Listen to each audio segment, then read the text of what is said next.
Nagesh Karasagi orchid school तथा परिवार की तरफ से मैं सुसलादी आज की इस तासिका में आपका सहर्ष स्वागत करती हूँ। आज हम वसंत भाग 1 में संकलित पाठ क्रमांक 17 जो है वह देखेंगे। इस पाठ का नाम है सांस सांस में बस। इस पाठ के लेखक जो है वह है एलेक्स एम जॉर्ज। इसका अनुवाद जो है वह शशि सबलोग जी ने किया है। सांस सांस में बस इस पाठ में सबसे प्रथम हम जादूगर चंगकी चंगलनबा इनके बारे में जानकारी प्राप्त करेंगे। बहुत समय पहले एक जादूगर थे। बहुत पहले समय कौन था? एक जादूगर थे। उस जादूगर का जो नाम था वह काफी अजीब था। अजीब अर्थात उस जादूगर का नाम जो था वह था चंगली चंगलनबा। चंगली चंगलनबा अर्थात बहुत समय पहले एक जादूगर था और उस जादूगर का जो नाम था वह काफी अजीब था। तो वह नाम क्या था बच्चों? चंगली। सही है? नहीं। तो फिर उस जादूगर का नाम क्या था? आप बताइए, आप उच्चारित कीजिए मेरे साथ। चंगकी चंगलनबा। चंगकी चंगलनबा। ठीक है। अपने जीवन काल में उन्होंने जादू के बहुत करतब दिखाए। जादूगर हैं अर्थात उन्हें काफी सारी जादू की विद्याएं पता थी। काफी सारा जादू के बारे में ज्ञान उन्होंने ग्रहण किया था। तो उनके पास जादू को लेकर जो भी ज्ञान था उस ज्ञान के अनुसार उन्होंने उस जादू के काफी सारे प्रयोग किए थे। जादू के बहुत सारे करतब उन्होंने लोगों को दिखाए थे और लोगों का खूब सारा मनोरंजन किया था। किसने किया था?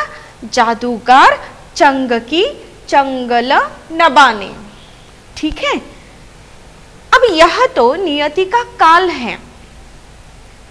यह तो नियति का काल है कि दिन के पश्चात रात होती है, सुख के पश्चात दुख आता है। अगर जीवन है तो मृत्यु भी निश्चित है, अर्थात प्रत्येक जन्म लेने वाले व्यक्ति को कभी ना कभी मृत्यु को प्राप्त होना ही है।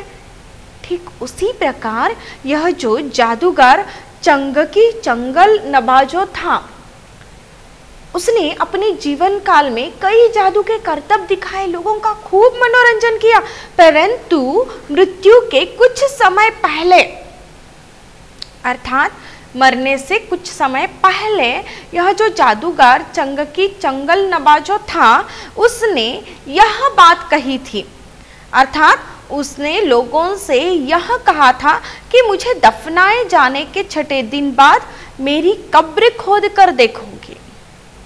जादूगर ने क्या कहा था कि मुझे दफनाए जाने के अर्थात जब हम मृत्यु को प्राप्त होते हैं तो हमारा यह जो नश्वर शरीर है एक तो इसे जलाया जाता है, नहीं तो जमीन में दफनाया जाता है। तो यह जो जादूगर है चंगकी चंगलनबा इसने क्या कहा कि जब उसकी मृत्यु हो जाएगी तो मृत्यु होने के बाद जब उसे दफनाया जाएगा तो दफन विधि के बाद उसका जो 6ठा दिन आएगा। कौन सा दिन आएगा?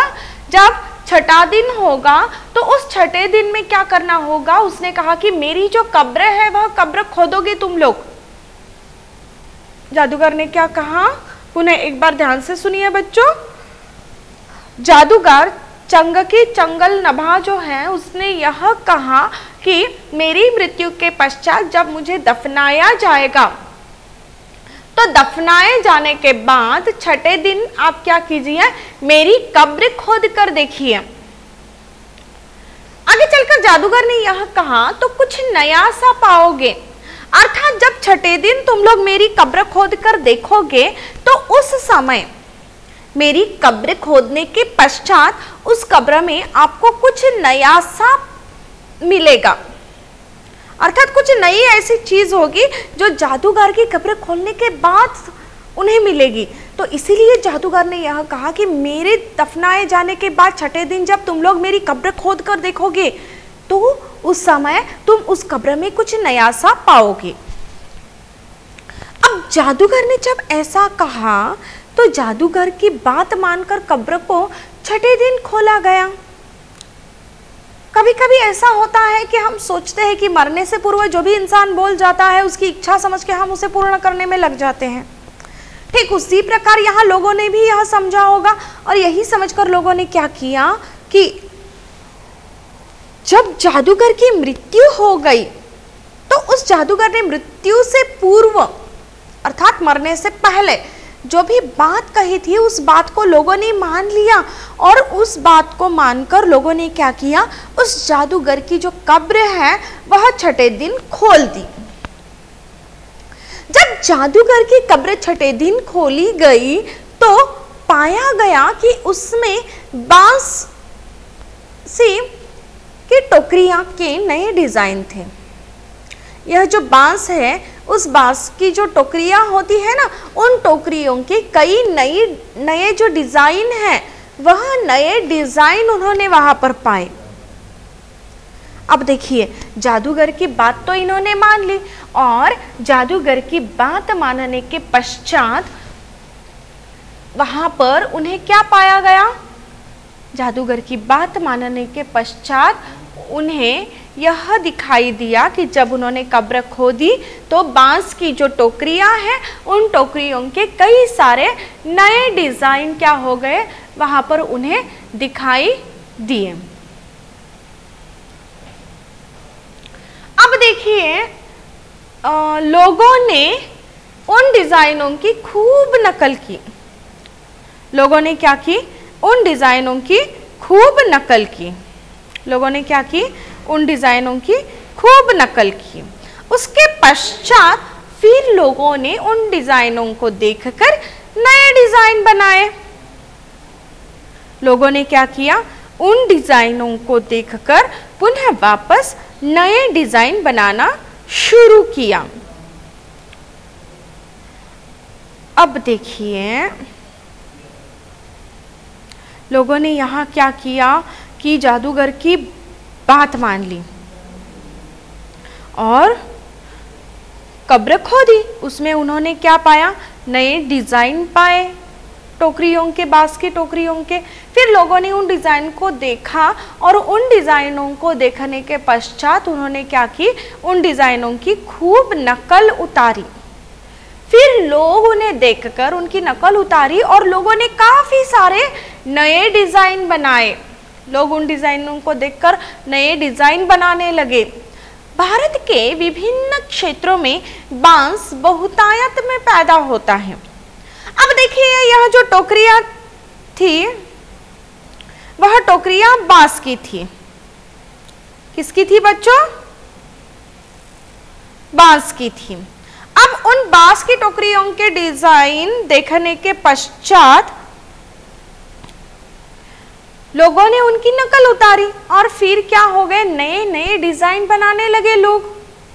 अब यह सारे डिजाइन वह किससे बनाने लगे, बांस से बनाने लगे। किससे बनाने लगे, बांस से बनाने लगे। अब भारत के विभिन्न क्षेत्रों में बांस बहुतायत में पैदा होता है। भारत के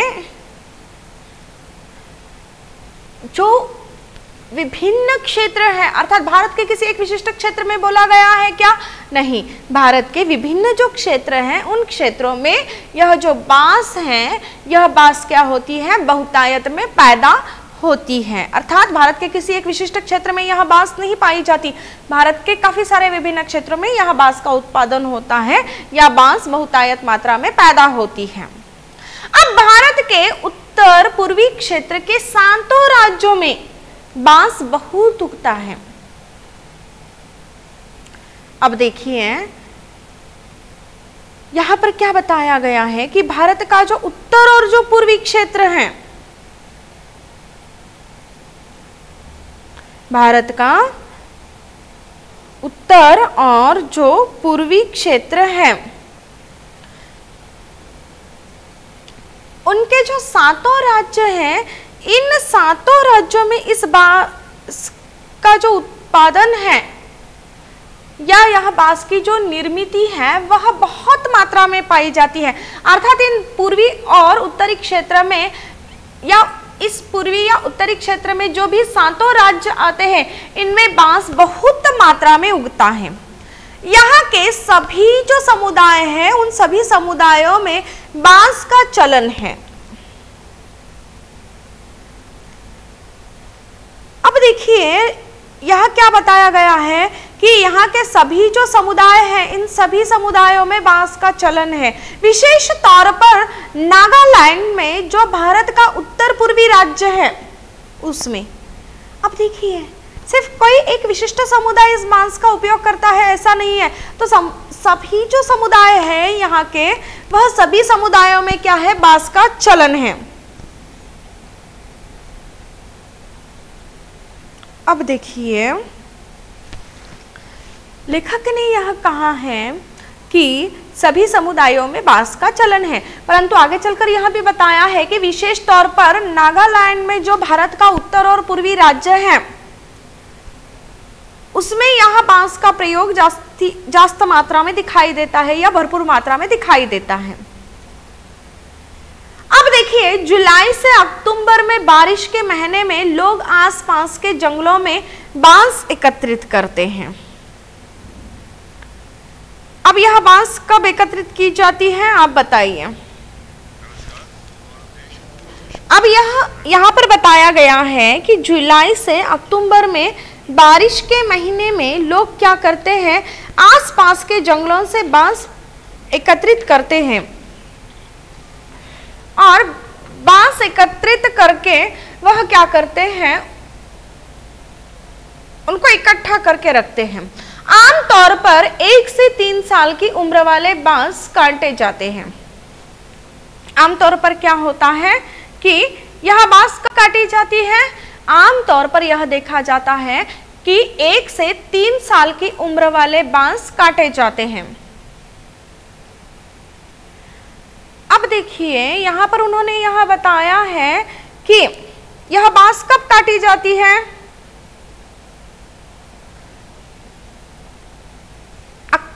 जुलाई से अक्टूबर में बारिश के जो महीने लगते हैं ना, इन महीनों में लोग क्या करते हैं, इन महीनों में आसपास के जंगलों में लोग जाते हैं और वहां से बांस एकत्रित करते हैं। आमतौर पर जब हम देखते हैं तो 1 से 3 साल की उम्र वाले बांस काटे जाते हैं, अर्थात जब बांस हम लगाते हैं उसके पश्चात 1 साल से लेकर 3 साल तक की उम्र की जो बांस होती है वह काटी जाती है। बूढ़े बांस सख्त हो जाते हैं। अब देखिए हाँ, बूढ़े बांस जो होते हैं वह सख्त हो जाते हैं और जल्दी से टूट जाते हैं। बूढ़े बांस क्या होते हैं कि बूढ़े बांस क्या होते हैं बच्चों, सख्त होते हैं और सख्त होने के कारण वह क्या हो जाते हैं, जल्दी से टूट जाते हैं। बूढ़े बांस क्या हो जाते हैं, जल्दी से टूट जाते हैं। क्यों टूट जाते हैं बच्चों, क्योंकि वह काफी सख्त होते हैं और इसी कारण वह जल्दी टूट जाते हैं। अब देखिए बांस से कलात्मक वस्तुएं बनाना, यह जो बांस है उसका प्रयोग केवल टोकरियां बनाना है क्या, नहीं।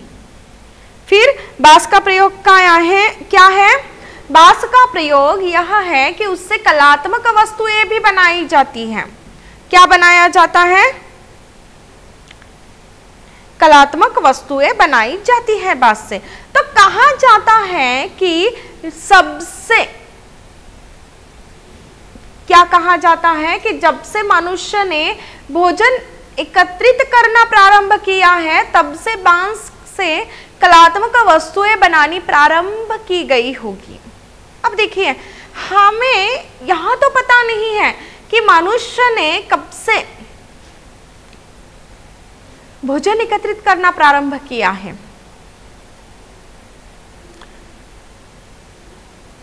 मनुष्य ने कब से भोजन एकत्रित करना प्रारंभ किया है इसके बारे में हमें पता नहीं है, परंतु यहाँ कहा गया है कि तभी से बांस से कलात्मक वस्तुएं बनाना प्रारंभ हो गया है।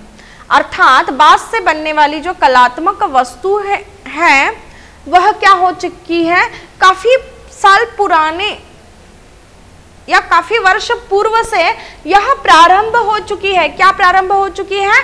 बांस से कलात्मक वस्तुएं बनाना। अब बांस से अनेक वस्तुएं बनाई जाती हैं। बांस से क्या होती है? अनेक वस्तुएं बनाई जाती है। अब ये वस्तुएं कौन सी है?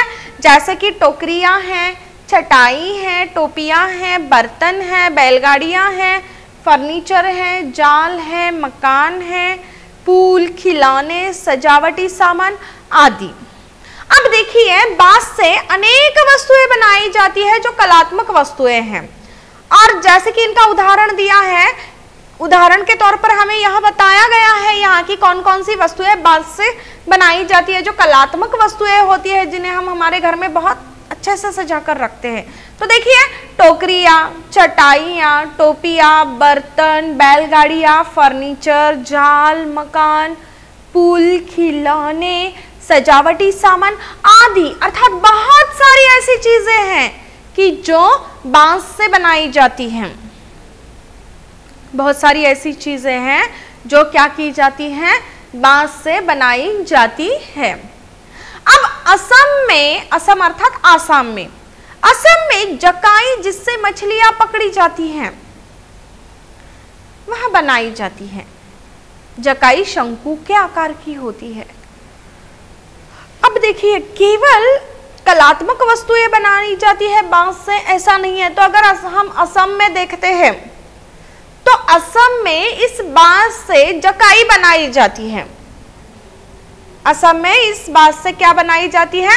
जकाई बनाई जाती है।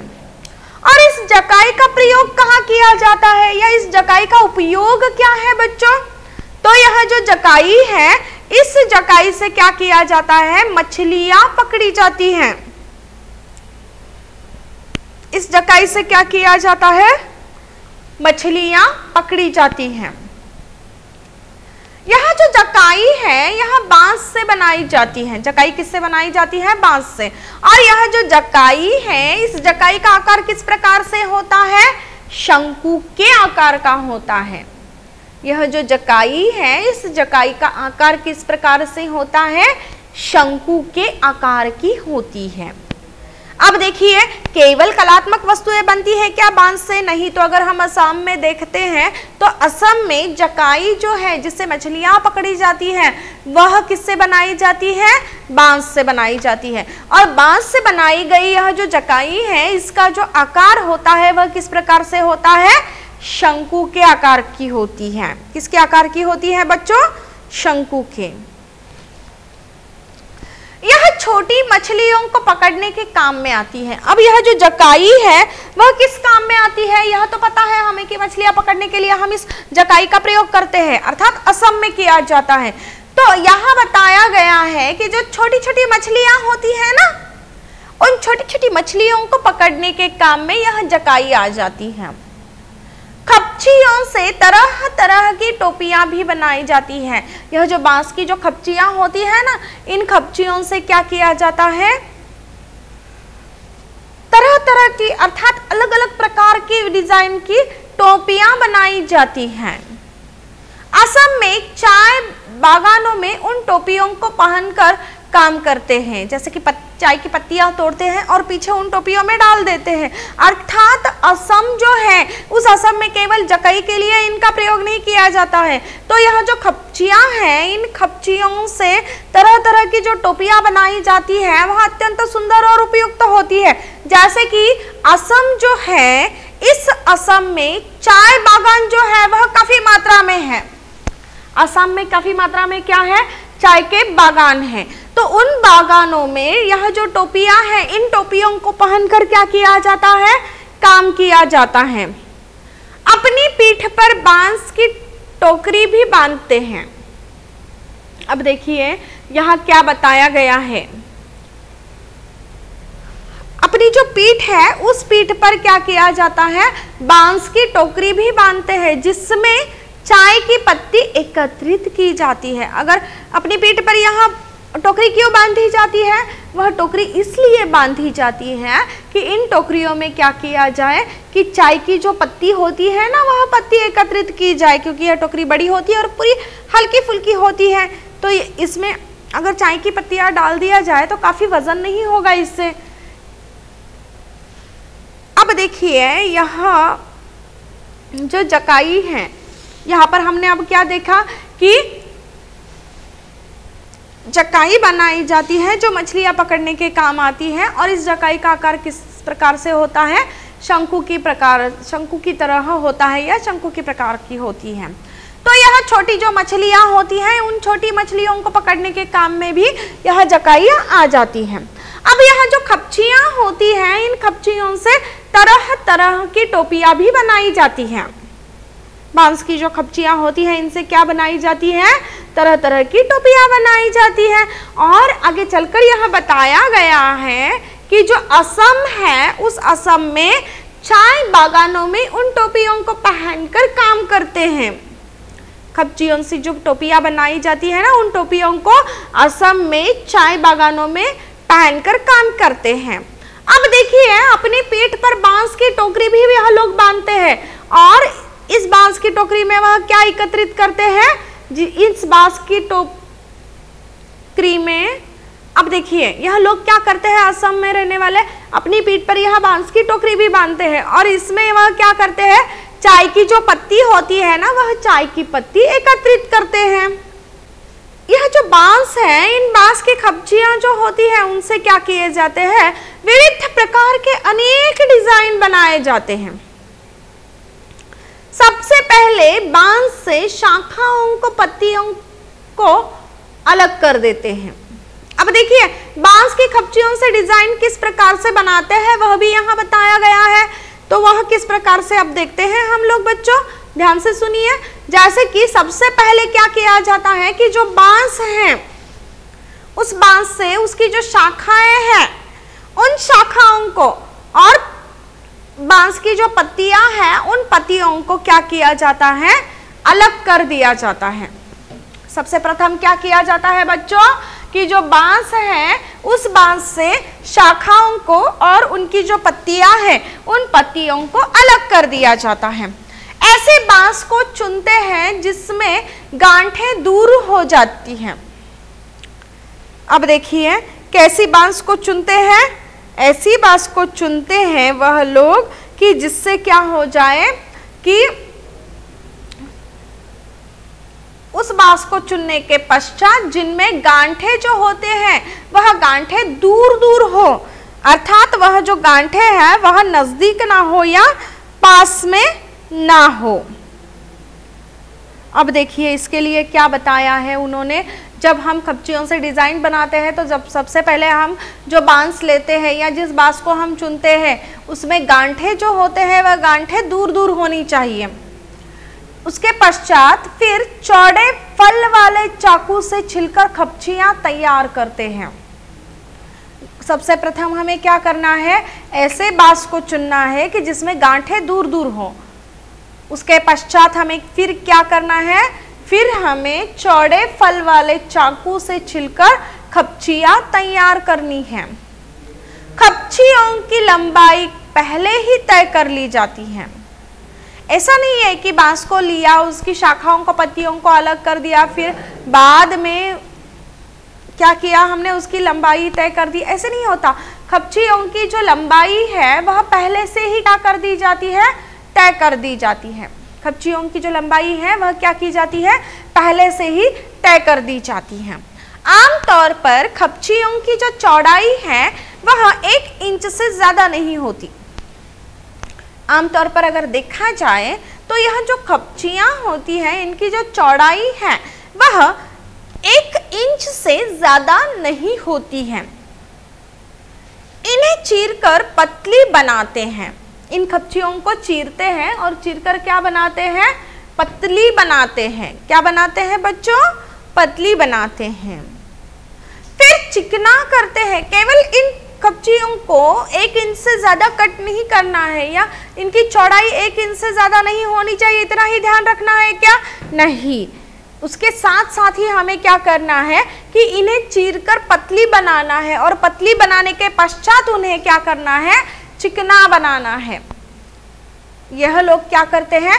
इन कपचियों को चीरकर पतली बनाते हैं और फिर चिकना करते हैं।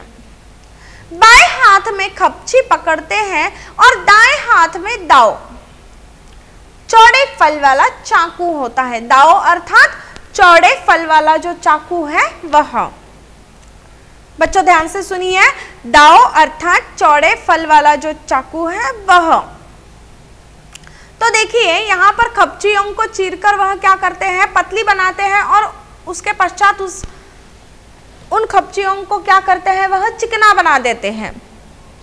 बाएं हाथ में यह लोग कपची पकड़ते हैं, बाएं हाथ में ये लोग क्या पकड़ते हैं? कपची पकड़ते हैं, और इनका जो दायां हाथ है इसमें दाव अर्थात चौड़े फल वाला चाकू होता है।